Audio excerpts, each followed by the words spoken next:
तो दिल्ली के भीषण अग्निकांड के बाद न्यूज 18 ने इंदौर फायर सेफ्टी विभाग का रियलिटी चेक किया। पड़ताल में यह सामने आया है कि इंदौर का फायर सिस्टम खुद गंभीर खामियों के बीच काम कर रहा है। 35 लाख की आबादी वाले शहर में कई महत्वपूर्ण वाहन, उपकरण और सुरक्षा संसाधन या तो बंद पड़े हैं या कंडम हैं। शहर में फायर बुलेट की 6 गाड़ियां हैं जिनका उपयोग सर्राफा, राजवाड़ा और अन्य सक्रिय गलियों में आग बुझाने के लिए किया जाता है, लेकिन 6 में से 3 फायर बुलेट पहले से ही बंद पड़ी हैं। तो वहीं न्यूज 18 की पड़ताल के दौरान फायर बुलेट स्टार्ट ही नहीं हुई। इसके अलावा नगर निगम ने 1993 में करीब 2.5 करोड़ रुपए की लागत से जो हाइड्रोलिक फायर फाइटर खरीदी थी वो भी कंडम हो चुकी है। कुल मिलाकर फायर विभाग के पास कुल 30 फायर फाइटर वाहन में से 20 ही चालू हालत में हैं और इनमें भी कई गाड़ियां 30 से 35 साल पुरानी हैं। पड़ताल में पता चला कि ज्यादातर फायर सूट कंडम है, हैंड ग्लव्स खराब हैं, फायर बॉल उपलब्ध नहीं है, रेस्क्यू के लिए जंपिंग शीट नहीं है और न ही पर्याप्त रस्सियां हैं। और तो और आग लगने पर धुएं के बीच फंसे लोगों को निकालने के लिए इस्तेमाल होने वाले ब्रीदिंग ऑपरेटिंग सिस्टम के सिर्फ 8 से 10 सेट ही उपलब्ध हैं और अधिकांश मेंटेनेंस की कमी के चलते खराब हो चुके हैं। हैरानी की बात यह है कि फायर विभाग में करीब 97 पुराने कर्मचारी हैं जिनकी मूल नियुक्ति पुलिस विभाग में हुई थी।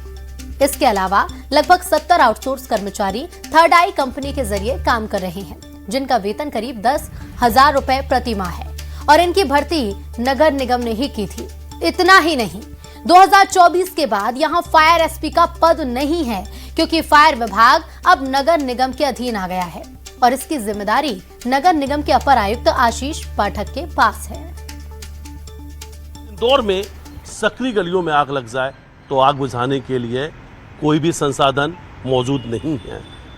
35 साल पुरानी गाड़ियों से आग बुझाया जा रहा है। सड़कों पर जो फायर ब्रिगेड की गाड़ियां दौड़ रही हैं वो लगभग 35 साल पुरानी हैं। 30 गाड़ियों में 20 गाड़ियां सड़कों पर दौड़ रही हैं, 10 गाड़ियां पूरी तरीके से कंडम हो चुकी हैं। फायर बुलेट 6 फायर ब्रिगेड को मिली थी जिसमें 3 फायर बुलेट मेंटेनेंस नहीं होने की वजह से कंडम हो चुकी हैं। 1993 में फायर हाइड्रोलिक गाड़ी फायर ब्रिगेड को मिली थी, मेंटेनेंस नहीं होने की वजह से खड़े खड़े करोड़ों रुपए की गाड़ी कंडम हो गई। 97 कर्मचारी पुलिस विभाग के हैं जो वर्तमान में फायर ब्रिगेड में काम कर रहे हैं, तो वहीं दूसरी तरफ आउटसोर्स कर्मचारियों की संख्या भी 100 से कम है। ये वो कर्मचारी हैं जिन्हें 10,000 रुपया महीना दिया जाता है और सिर्फ फायर ब्रिगेड की 1 महीने की उन्हें ट्रेनिंग दी गई है। न्यूज 18 की पड़ताल में खुद इंदौर का फायर सेफ्टी विभाग वेंटिलेटर पर नजर आया, यानी इंदौर की सुरक्षा भगवान भरोसे। तो इंदौर में जब न्यूज 18 की टीम ने फायर सेफ्टी को लेकर विभाग की पड़ताल की तो कई खुलासे हुए। आलम यह कि तंग गलियों में आगजनी की घटना होने पर पहुंचने वाली 6 फायर बुलेट में 3 ही काम कर रही हैं, लेकिन न्यूज 18 ने पाया कि एंड मौके पर जिस गाड़ी को चालू बताया जा रहा था वो भी स्टार्ट नहीं हो पाई। तस्वीर आपको दिखा रहे हैं फायर बुलेट की। फायर बुलेट की गाड़ियां कंडम हो चुकी हैं। ऐसी 6 गाड़ियां फायर ब्रिगेड के पास है जिसमें से लगभग 3 गाड़ियां कंडम हो चुकी हैं, 3 गाड़ियां चालू हालत में हैं। फायर बुलेट इसका इस्तेमाल सक्रिय गलियों में किया जाता है। दूसरी तरफ इस वक्त हम जहाँ पे मौजूद हैं, अब एक और गाड़ी जो है उसकी आपको तस्वीर दिखाते हैं जिसे चालू करने की कोशिश की जा रही है। फायरमैन के द्वारा इसे चालू करने की कोशिश की जा रही है। तस्वीर दिखा रहे हैं आपको, कोशिश कर रहे हैं फायर बुलेट को चालू करने के लिए। अब इन तस्वीरों से आप सोच लीजिए, अगर इंदौर की किसी भी सक्रिय गली में आग लग जाए तो ये फायर बुलेट गाड़ी कैसे उस जगह पर पहुंच पाएगी। ये गाड़ी स्टार्ट होने के हालात में नहीं है, गाड़ी पूरी तरीके से कंडम हो चुकी है। इन गाड़ियों का मेंटेनेंस नहीं हो रहा है और मेंटेनेंस कराने के लिए विभाग के पास में पैसे नहीं हैं। जब से नगर निगम के पास फायर ब्रिगेड की जिम्मेदारी गई है उसके बाद से अधिकांश गाड़ियां पूरी तरीके से कंडम हो चुकी हैं। सायरन बज रहा है, इसका सायरन जरूर बज रहा है, सायरन तो चालू है लेकिन गाड़ी नहीं चालू हो रही है। जबकि शायद सायरन बंद होता लेकिन गाड़ी चालू होती तो लोगों को इससे जान बचाई जा सकती है। तो ये स्थिति है इंदौर के फायर विभाग की। दिल्ली में हुए हादसे के बाद न्यूज 18 की टीम फायर सेफ्टी को लेकर ग्राउंड जीरो रिपोर्टिंग कर रही है और जिसमें तमाम बड़ी खामियां जो हैं फायर ब्रिगेड से नजर आ रही है। न्यूज 18 की पड़ताल में सिर्फ यही खामी नहीं थी, बल्कि फायर गाड़ियां भी स्टार्ट होने में वक्त ले रही हैं। यानी कि आग लगने की खबर मिलने के बाद फायर गाड़ी को एक्टिव होने में ही वक्त लग रहा है। कारण है 35 साल पुरानी गाड़ियां जो एयर प्रेशर लेने में ही 2 मिनट से ज्यादा का समय लगा दे रही हैं। इस वक्त टाइम हो रहा है 5:31। 5:31 की ये तस्वीर है। दूसरी तरफ आपको ये फायर ब्रिगेड की गाड़ी दिखा रहे हैं। 5:31 समय का ध्यान रखिएगा। 5:31 का कंट्रोल रूम को आग लगने की सूचना आती है। कंट्रोल रूम को ये जानकारी मिलती है कि इंदौर के इस इलाके में आग लग गई।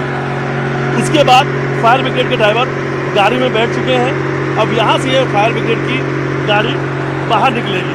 लेकिन देखिए, गाड़ी तो स्टार्ट हो चुकी है, लेकिन गाड़ी बाहर नहीं निकल पाएगी, क्योंकि गाड़ियाँ सालों साल पुरानी हैं। लगभग 35 साल पुरानी ये गाड़ियाँ हैं और गाड़ियाँ कंडम हो चुकी हैं।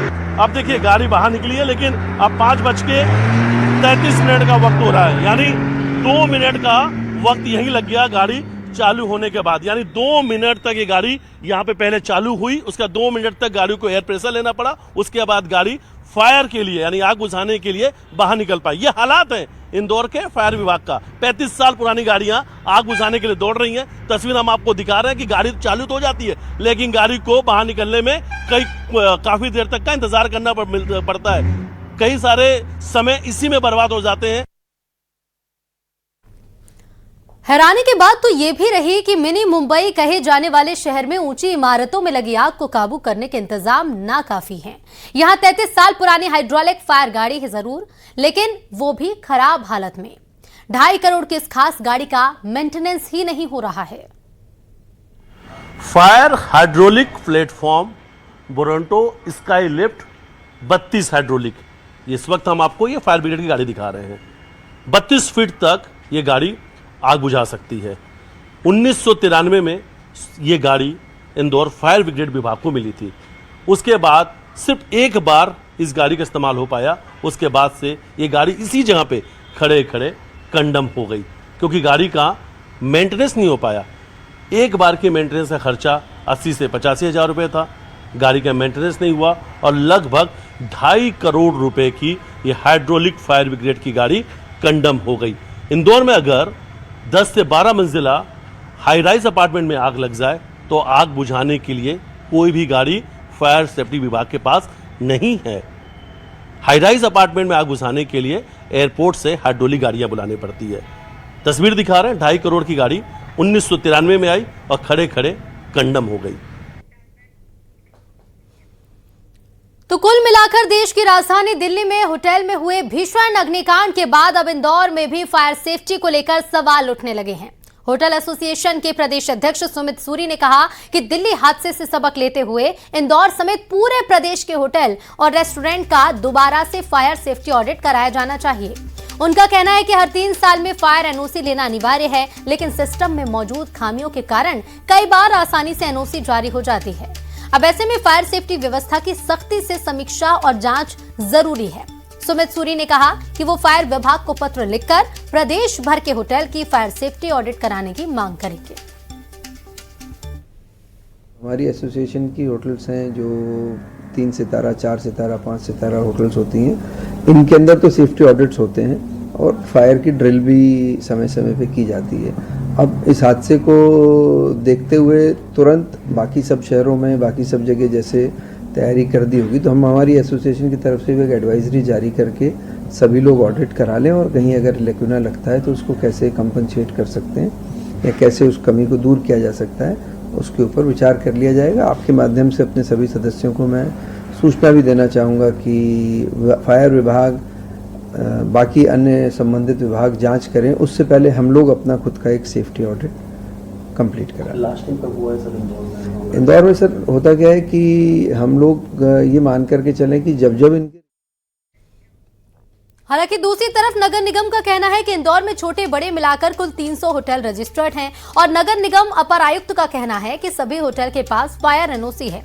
साथ ही अपर आयुक्त कहते हैं कि पिछले वर्षों में फायर एनओसी नहीं होने पर लगभग 1 दर्जन से ज्यादा होटल पर एक्शन लिया गया है।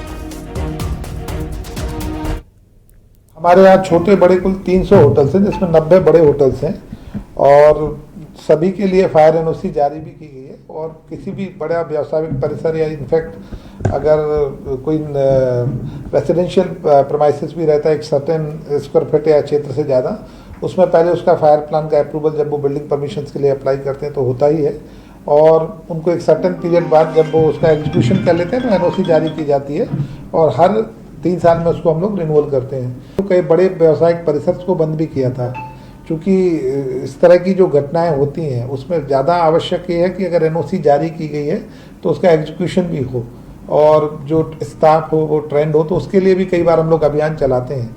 कई बार जो बड़ी हमारी मल्टीज रहती हैं या बड़े परिसर रहते हैं उसमें फायर सिस्टम तो इंटैक्ट रहता है, परंतु उसको कैसे चलाना है, इमरजेंसी में कैसे ऑपरेट करना है, तो उसके लिए हम लोग जन अभियान भी चलाते हैं।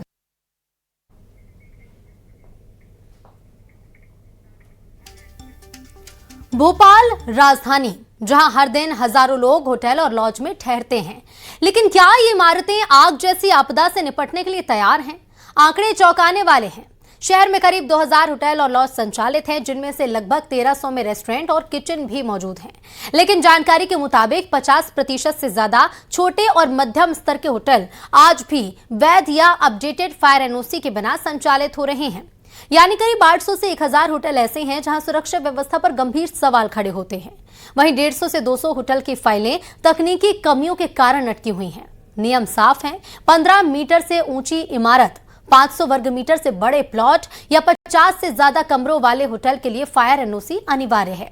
इसके बावजूद कई होटल खुद को नियमों के दायरे से बाहर मानकर सुरक्षा मानकों की अनदेखी कर रहे हैं। खतरा इसलिए भी बड़ा है क्योंकि भोपाल पहले भी आग की कई भयावह घटनाओं का गवाह बन चुका है।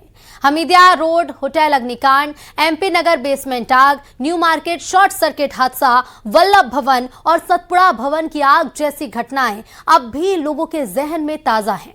सवाल यह भी है कि क्या प्रशासन किसी बड़े हादसे का इंतजार कर रहा है या फिर समय रहते फायर सुरक्षा नियमों को सख्ती से लागू किया जाएगा? दिल्ली के मालवीय नगर के एक होटल में जो है रेस्टोरेंट में आग लगने से भीषण हादसा सामने आया। इस होटल में आग लगने से लगभग 21 लोगों की मौत हो चुकी है, जब तक कि 35 लोग इसमें गंभीर रूप से घायल हैं। फायर सेफ्टी ऑडिट को लेकर, बिल्डिंग के निर्माण को लेकर और होटल के संचालन को लेकर गंभीर लापरवाहियां इस पूरे मामले में सामने आई हैं। और राजधानी भोपाल में आग लगने की स्थिति में किस तरह के इंतजाम हैं और किस तरह लोगों की सुरक्षा व्यवस्था का यहाँ ख्याल रखा जाता है, हम इस वक्त बात करेंगे। मैम, आपके होटल में फायर सेफ्टी के क्या क्या इंतजाम है? क्या रेगुलर ऑडिट होता है? ये सर फायर सेफ्टी की सारी सुविधाएं हैं और डेली बेस पे चेक किया जाता है। सीसीटीवी कैमरे हैं और सारी सुविधाएं उपलब्ध हैं हमारे होटलों में। और आज तक भोपाल में ऐसा सुनने को नहीं मिला है कि आग वाग की कोई दिक्कत। राजधानी दिल्ली में जो हादसा हुआ उसके बारे में आपको जानकारी है? 21 लोगों की डेथ हुई है वहाँ होटल। नो सर, आइडिया नहीं था मुझे जी। लेकिन भोपाल में जो है फायर सुरक्षा के इंतजाम आपके होटल में पर्याप्त? सारे होटलों में है, जहाँ तक मैंने देखा है सारे होटलों में है और सीसीटीवी कैमरे हर फ्लोरों में है, तो सारी सुविधाएं एक्चुअली भोपाल में है। फायर एक्सटिंग्विशर्स लगे हुए होते हैं होटल में, उनकी भी रेगुलर चेकिंग होती है? डेली बेस पे चेकिंग होती है उनकी भी। ओके। ये थी हमारे साथ जो है वो होटल के केयरटेकर, जिन्होंने साफ तौर पर बताया कि राजधानी भोपाल में फायर सेफ्टी को लेकर काफी अच्छे इंतजामात हैं। और बात अब छत्तीसगढ़ की राजधानी रायपुर की, जहां राजधानी रायपुर सहित प्रदेश भर में हजारों होटल, लॉज, रेस्टोरेंट संचालित हैं। लेकिन नियमों की पेचीदगी के कारण यहां फायर ऑडिट का अधिकांश होटल में काम अटका हुआ है। शहर के अधिकांश होटल, रेस्टोरेंट और लॉज में फायर ऑडिट हुआ ही नहीं, और ऐसे में संस्थानों में अगर आग लगती है तो बड़ी कैजुअलिटी से इनकार नहीं किया जा सकता, क्योंकि राजधानी की तंग गलियों में 1-2 नहीं बल्कि 800 होटल, 200 से ज्यादा लॉज हैं। यहाँ गलियां इतनी तंग कि यहाँ आसानी से ना तो एम्बुलेंस जा सकती है, ना ही फायर ब्रिगेड की गाड़ियां। हैरानी की बात यह कि यहाँ फायर ऑडिट को लेकर भारी कंफ्यूजन है, क्योंकि पहले ये जिम्मा निगम का था, फिर एसडीआरएफ को काम सौंपा गया। कि मैनेजमेंट प्रॉपर रहे और किचन से जो बिल्डिंग का डिस्टेंस है वो हमेशा गैप होना चाहिए। मतलब जैसे हमारे यहाँ पीछे किचन पीछे साइड में है बिल्कुल, और उसका हमारी मेन बिल्डिंग से बहुत गैप है उसमें, और फायर एक्सटिंग्विशर्स की जो जगह है वो बिल्कुल सेंटर में है। मतलब जैसे मीटर के दिल्ली की घटना से हर किसी को सबक लेना चाहिए। राजधानी रायपुर की बात करें तो 800 से अधिक होटल हैं। इसके अलावा जिस तरह से यहाँ पर लॉज है, जहाँ पर कंबाइंड होटल और लॉज दोनों का संचालन होता है, और तंग गलियों में बहुत सारे ऐसे होटल्स हैं, लॉज हैं, वो संचालित हो रहे हैं जहाँ ना तो जो एम्बुलेंस पहुँच सकता है और ना ही फायर ब्रिगेड की गाड़ियाँ। अगर आगजनी की घटना घटित होती है तो ये बड़ी समस्या बन सकती है, बड़ी समस्या खड़ी हो सकती है। और इसके अलावा अगर हम बात करें तो जिस तरह से राजधानी रायपुर में भी एहतियात बरतने की ज़रूरत है, क्योंकि इससे पहले फायर सेफ्टी के जो ऑडिट का काम है वो पहले निगम